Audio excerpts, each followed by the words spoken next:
there are very few practicing cyberneticians, but a few of us think that the field on its own has a value. It's the only discipline that is about systems that have a purpose, independent of whether they're mechanical or social or electronic or biological. It's a trans-discipline. It's about any such system, and hence this idea of feedback as an abstraction and information as an abstraction and so on.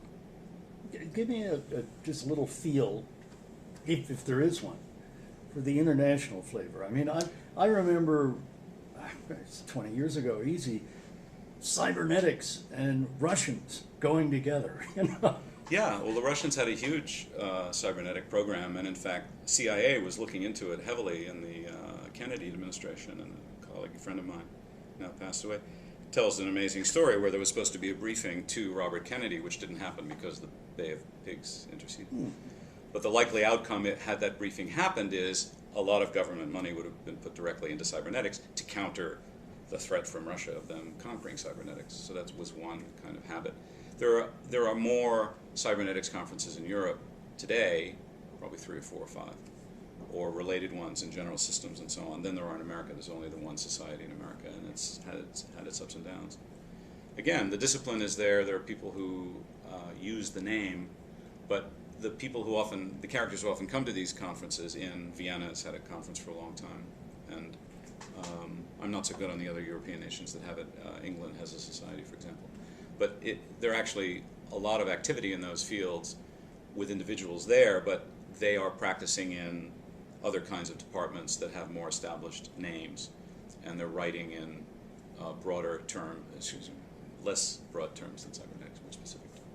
So there is a vibrant community in Europe, but it's more about application than theory. Now, maybe somebody listening to this says, hot damn, you know, they only look at systems that have objectives. I mean, you know, where are they going to find out more?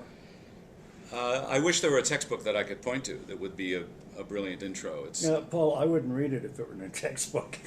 You're right, I forgot who I'm talking to. I'm talking to Jay Cross. He's not going to write a textbook. How can I informally learn more about cybernetics and its applications? I would go to the web and I would look at a few names. I mean, I would offer some of the stuff I've written for the context of interaction design. Pangaro.com, yeah, Pangaro.com. Pangaro.com. Right. And there's a list of publications. One is about applications of designing for conversations. So even Pangaro.com/design for conversations, all one word, applying it to advertising and marketing, applying it to interaction design and software products is one area.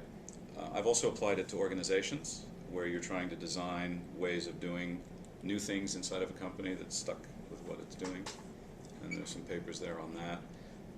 Ranulph Glanville, Glanville, is probably the only living theoretician in cybernetics now, and he's written a lot in design. He has hundreds of papers that one could look at. Other names don't really come to mind. What I would be wary of is anything that says cyberspace or cyber something else. William Gibson, God bless him, named cyberspace, and from there it became a prefix and diverted other things. But I would encourage you that whenever you hear cyber anything or cybernetics, remember the Greek word steering, purpose, feedback.